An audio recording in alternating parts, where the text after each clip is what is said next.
Avez-vous jamais été dans une ville étrangère où vous prenez une voiture, ou peut-être même dans un pays étranger, dont vous ne connaissez pas la langue, et vous commencez à rouler? Vous vous êtes documenté, vous avez déjà étudié la carte, vous avez tracé votre chemin, et vous savez comment y arriver, et vous avez tout élaboré. Après avoir roulé pendant quelques kilomètres, vous le voyez là, un panneau qui vous dit « Détour ». Maintenant, vous faites le détour, vous vous dites que ça ne peut pas être si mauvais que ça. Il suffit de suivre les panneaux qui vous indiquent les directions. Apprendre, et j'ai appris dans d'autres pays, dans la plupart des pays européens, à reconnaître le mot détour qui a le même aspect presque partout, et vous le suivez. Et s'il vous dit d'aller à droite, vous allez à droite, à gauche, vous allez à gauche. Et si vous êtes dyslexique comme moi, à droite devient à gauche et à gauche devient à droite. Et alors vous suivez le panneau détour et vous continuez votre chemin tout droit. Peu de temps après, et tout à coup, vous arrivez à une intersection où il n'y a plus de panneau indicateur. Vous ne savez plus si vous allez à droite, à gauche ou tout droit. Pas de panneau. Peut-être que quelqu'un a volé le panneau, ou il n'avait plus de panneau, ou les ouvriers en avaient marre de mettre des panneaux. Mais il n'y a plus de panneau. Donc, dans une sorte de panique, vous avez recours à votre bon sens et vous essayez d'improviser. Et vous voilà dans le pétrin. Donc, vous voilà maintenant sérieusement et complètement perdu dans un détour. Je veux que vous ressentiez ce sentiment d'égarement, d'accord? Je veux que vous le partagiez avec moi en ce moment. Vous êtes coincé et le panneau qui est censé vous guider n'est pas là. Et vous ne savez plus où aller. Je vous raconte ça pour une bonne raison. Je veux vous parler ce matin de 4 détours qui sont très dangereux pour votre vie de joie et de contentement. Maintenant, ceux d'entre nous qui connaissent le Seigneur Jésus-Christ connaissent aussi un peu de mécontentement et de perte de joie et de perte de paix dans leur vie chrétienne. Beaucoup de nous savent ce que c'est que de ne pas jouir pleinement de cette vie abondante que Jésus a promise. Nous devons nous asseoir et nous demander pourquoi et nous poser cette question. Pour moi, il y a 4 détours qui nous éloignent du contentement dans notre vie chrétienne. Il y a 4 détours dangereux qui amènent l'agitation dans notre vie chrétienne. Et ces détours sont conçus par l'ennemi pour simplement nous éloigner de notre destination. Ils sont destinés à nous éloigner de la paix et du contentement dans notre vie chrétienne. Et si nous ne sommes pas prudents, ces détours peuvent devenir une source d'agitation. Elles peuvent devenir une source de mécontentement. Ces détours peuvent nous voler notre joie, ils peuvent nous voler notre paix. Vous faites les choses machinalement, vous allez à l'église, vous chantez les cantiques, vous priez, vous avez même votre moment avec le Seigneur, le matin ou le soir ou n'importe quand, mais vous faites les choses machinalement et vous avez complètement perdu, vous avez perdu votre paix, votre joie et votre contentement. Il y a une raison à ça. En fait, il y a 4 raisons dont je veux vous parler aujourd'hui, rien que 4. Et chacune d'elles peut être une source non seulement d'agitation, mais elle peut être aussi une source d'égarement.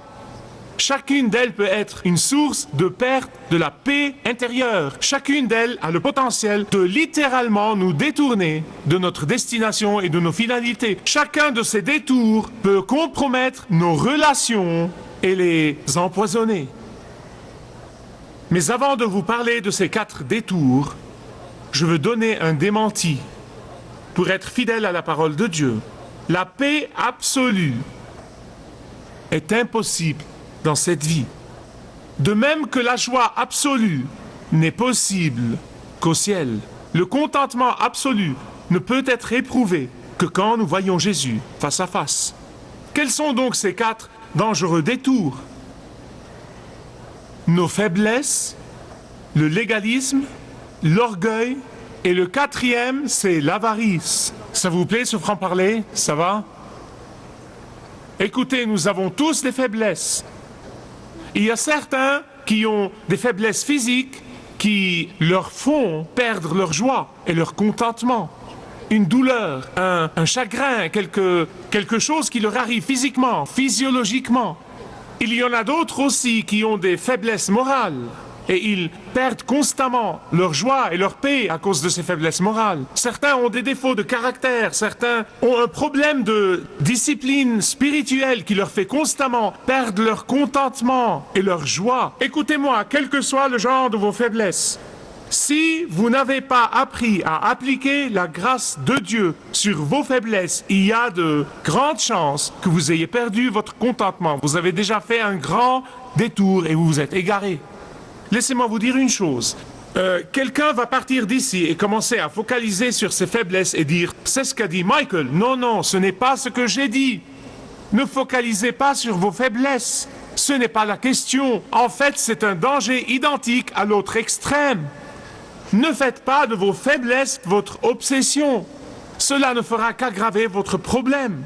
Mais je veux vous dire tout simplement que la solution de toutes nos faiblesses, c'est de focaliser sur la grâce de Dieu qui en fait s'accomplit dans notre faiblesse. J'en ai fait l'expérience de première main plusieurs fois. Mes amis bien-aimés, écoutez-moi.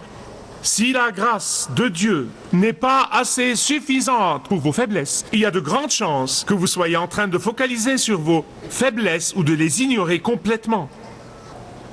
Car en dehors de votre confiance en la grâce de Dieu, pour vous aider dans votre faiblesse et vous donner la victoire dans votre faiblesse, il n'y a pas de contentement.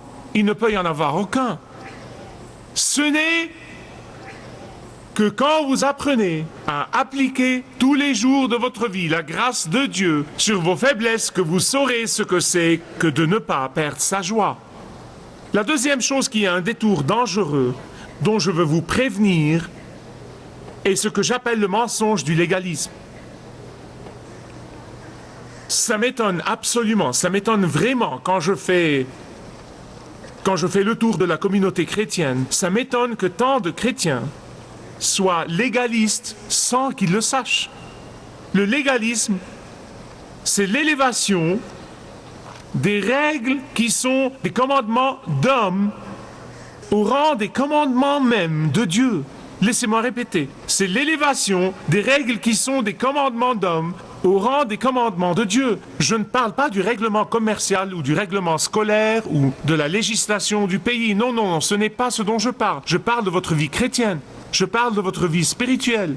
De ces règles que vous élevez au rang des commandements de Dieu. Quand j'étais jeune, j'étais légaliste jusqu'au cou. Et je ne le savais pas. Je ne le savais vraiment pas. Je me souviens de m'être disputé avec un ami quand j'étais adolescent et de lui avoir affirmé que les commandements « tu ne fumeras point, tu ne boiras point, ne joueras point aux cartes, n'iras point au ciné » étaient dans la Bible. J'ai passé toute une nuit à fouiller dans la Bible sans pouvoir les trouver et j'ai dû reconnaître le lendemain que c'était lui qui avait raison. Je vais aller au fond des choses. Si vous dites que vous êtes sauvés par la grâce de Dieu, plus, et tout ce qui vient après ce plus, quel qu'il soit, alors vous êtes légaliste.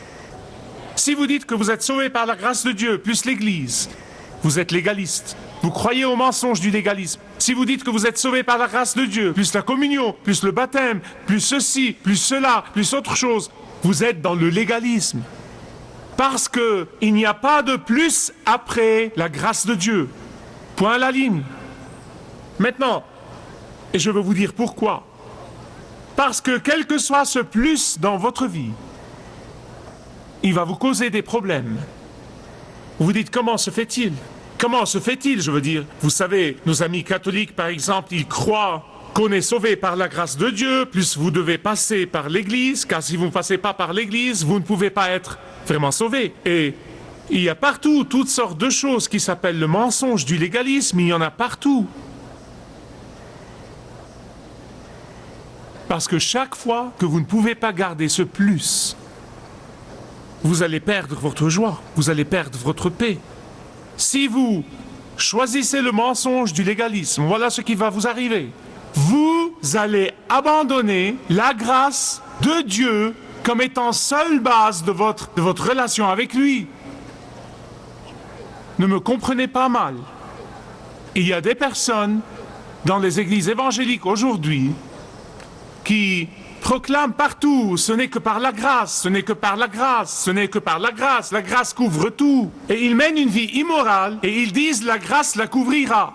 Laissez-moi vous dire une chose, c'est ce que Jude appelle l'impiété. Je le lisais ce matin dans ma dévotion personnelle. Et c'est pire que le légalisme. Écoutez-moi attentivement. Le légalisme, c'est obéir aux commandements d'hommes et les élever au rang des commandements de Dieu. Pourquoi je dis ça? Parce que le fait de croire que le légalisme va plaire à Dieu ou que le légalisme va vous faire sentir que vous êtes super spirituel, cette pensée, écoutez-moi, tout ça c'est dans la tête, cette pensée va diminuer l'importance de la grâce de Dieu. Vous voyez, j'ai grandi en croyant, du moins dans l'église de mes parents, je croyais qu'il s'agissait d'un partenariat. Dieu joue son rôle et nous jouons notre rôle et le salut est un partenariat. Mes amis, c'est le mensonge du légalisme. Il n'y a pas de partenariat. Jésus a tout fait. Le salut est par la grâce et Jésus vous l'a donné et il est prêt à vous le donner comme un don de grâce. Faveur injustifiée, imméritée. C'est ça la grâce extraordinaire de Dieu.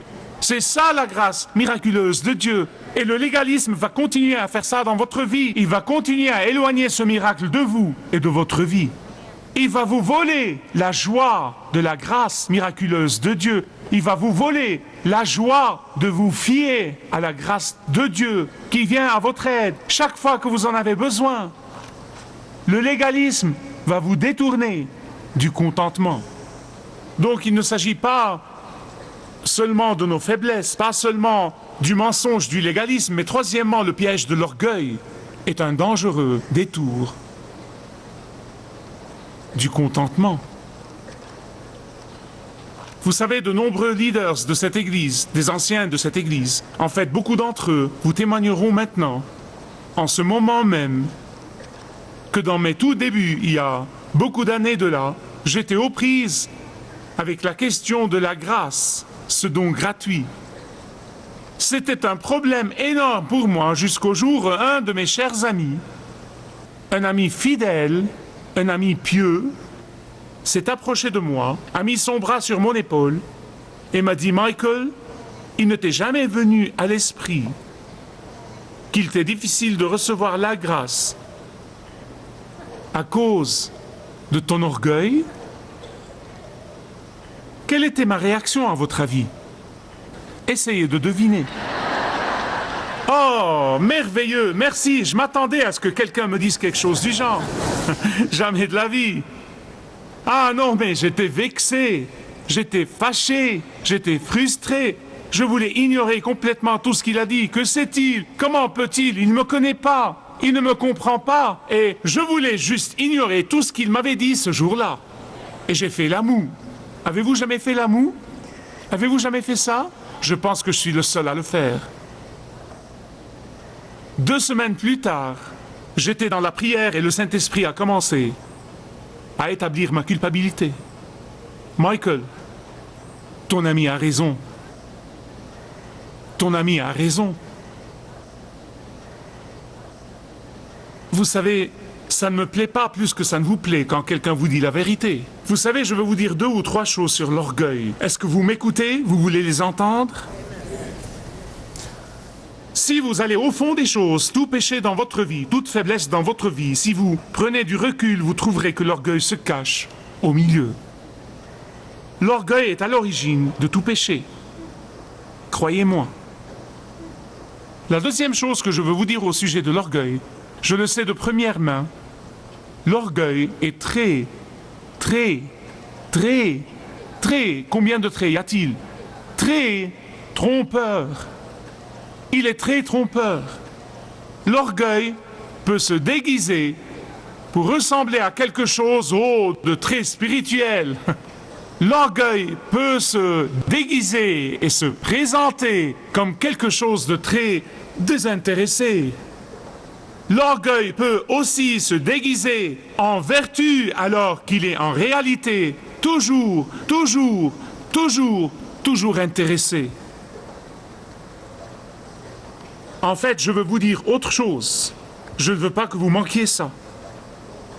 Je suis persuadé que l'orgueil entrave l'exaucement des prières. Je le crois de tout mon cœur. L'orgueil entrave l'exaucement des prières. Je suis convaincu de tout mon être et de toute mon âme que le Dieu du ciel désire regarder d'en haut et voir ses enfants prier de grandes prières, prier des prières importantes. Je suis convaincu que Dieu veut que ses enfants persistent tous les jours à lui demander de grandes et énormes choses, afin que son nom soit glorifié, afin que son royaume soit étendu. Mais l'orgueil met une fin à tout ça. Je veux vous dire que quand vous êtes seul avec Dieu, dans la prière, quand vous ouvrez votre cœur à Dieu, quand vous êtes honnête avec vous-même, vous allez découvrir que l'orgueil est à l'origine de tout ça. En fait, l'orgueil est à l'origine du fait que tant de chrétiens vivent tranquilles dans le salut et n'exercent jamais leur foi dans le grand Dieu qu'ils ont. Le détour n'est pas seulement notre réticence à affronter nos faiblesses, le détour qui nous éloigne du contentement n'est pas seulement le mensonge du légalisme. Le détour qui nous éloigne du contentement n'est pas seulement le piège de l'orgueil. Quatrièmement, le manque de générosité peut être un détour dangereux. Dans toutes les années de mon ministère, en Australie comme dans ce pays, je n'ai jamais rencontré un donneur dévoué et généreux qui ne soit pas une personne joyeuse. En fait, beaucoup de gens donnent à Dieu, tout à fait comme ils donnent à l'État, les impôts, vous savez, ça leur fait le même effet. Non mais, quand ils donnent, ils sont très avares, ils sentent qu'ils doivent le faire par devoir, ou bien ils donnent simplement pour donner, et donner à en finir de cette affaire, et ils cherchent la moindre excuse pour ne pas donner. Et ils sentent que Dieu est vraiment chanceux de recevoir les miettes qu'il lui donne. Au cas où vous croyez que donner a quelque chose à voir avec ce que vous donnez, ou quelque chose à voir avec ce que vous possédez, je veux vous détromper en vous orientant vers Jésus. Et les évangiles nous racontent un incident où Jésus était évidemment dans le temple et il était près de l'endroit où les gens pouvaient déposer leurs offrandes. Et vous savez comment il le faisait en ce temps-là? La chose était publique et les pharisiens commençaient à arriver. Eh bien voilà qu'arrive le pharisien, monsieur m'as-tu vu, d'accord? Et ils disent, ah, le voilà, il apporte avec lui une grosse somme d'argent et vient la déposer dans la caisse des offrandes et la trompette sonne. Et tout le monde applaudit, vous savez? Et puis arrive le pharisien mieux que tous. Et tout le monde le regarde et les trompettes sonnent. Et tout le monde applaudit et crie, formidable. Jésus est debout là et il regarde ce qui se passe, puis il voit cette chère veuve qui s'approche avec l'équivalent de 2 centimes de notre monnaie. 2 centimes. Elle en avait probablement honte et peut-être qu'elle se cachait. Elle ne voulait probablement pas qu'on la voie. Elle s'approche tranquillement et dépose l'argent dans la caisse des offrandes. Vous savez, les pharisiens avaient quelque chose qui serait équivalent à notre poste de payage. Vous savez, pas de centimes. Non, mais il y avait une limite à ce que vous pouvez déposer dans cette boîte. Il y avait un minimum. Jésus l'a loué pour les générations à venir comme étant la plus généreuse de tous. Allez Seigneur, que dis-tu là? Non, mais il y a des gens qui donnent de grosses sommes d'argent. Non. Voyez, ça n'a rien à voir avec ce que vous possédez ou ce que vous donnez, mais ça a tout à voir avec l'esprit de sacrifice. Cette pauvre femme a donné vraiment tout ce qu'elle avait. Tout ce qu'elle avait. Elle était une femme selon le cœur de Jésus-Christ. Vous savez pourquoi? Parce que quelques jours plus tard, très peu de temps après, il est monté sur cette croix pour tout donner.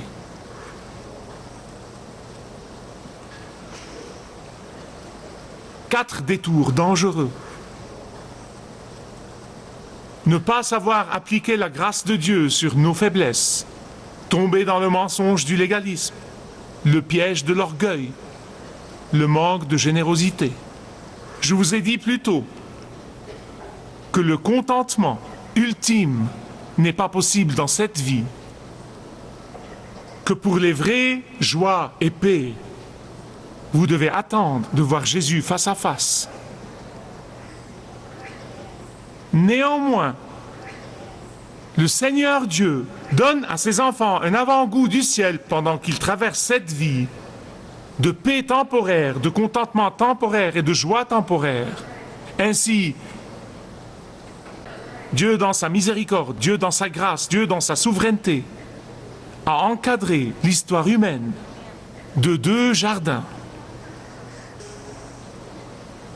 Le jardin d'Éden est le commencement de l'humanité. À l'autre bout, il y a une autre cité-jardin qui va venir. Elle s'appelle la Nouvelle Jérusalem. La Bible parle de cette magnifique cité-jardin qui va descendre du ciel, la Nouvelle Jérusalem. Mais vous savez quoi? Au milieu, entre ces deux jardins, il y a un troisième jardin, juste au milieu. Il s'appelle le jardin de Gethsémani. Et toute personne qui veut venir à la cité-jardin de Dieu doit passer par le jardin de Gethsémani, où le Seigneur Jésus-Christ, Dieu de Dieu, a payé le prix des péchés de tous ceux qui se fient à lui. Quelqu'un demande: payer les péchés de tout le monde partout dans le monde? Le salut est accessible à tout le monde partout dans le monde. Mais seuls ceux qui viennent le réclamer peuvent s'en approprier. Pour arriver au jardin ultime, vous devez passer par le jardin de Gethsémani. Mais je veux vous dire deux choses au sujet de cette merveilleuse, prodigieuse cité-jardin qui s'appelle la Nouvelle Jérusalem.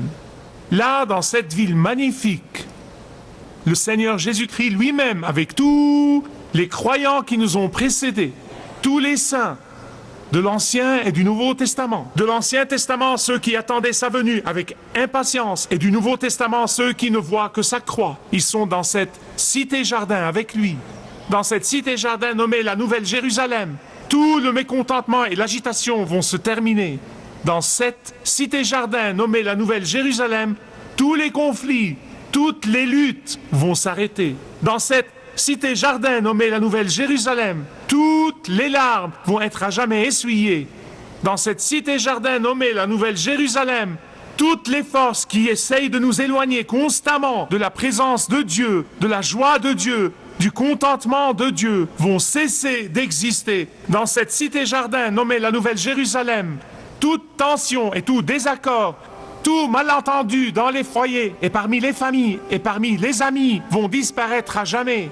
Dans cette cité-jardin, la mort ne sera plus. Il n'y aura plus ni mal, ni maladie. Il n'y aura plus ni souffrance, ni douleur. Il n'y aura plus ni haine, ni amertume. Il n'y aura plus ni séparation, ni solitude. Il n'y aura plus de larmes, plus de crainte. C'est ma destination. Est-ce la vôtre? Si elle ne l'est pas, si vous n'êtes pas sûr, faites un détour aujourd'hui. Si vous désirez connaître Dieu d'une manière personnelle, demandez le livret « Retrouvez la joie que vous avez toujours désirée » et vous pourrez découvrir l'amour de Dieu pour vous et apprendre comment expérimenter son pardon.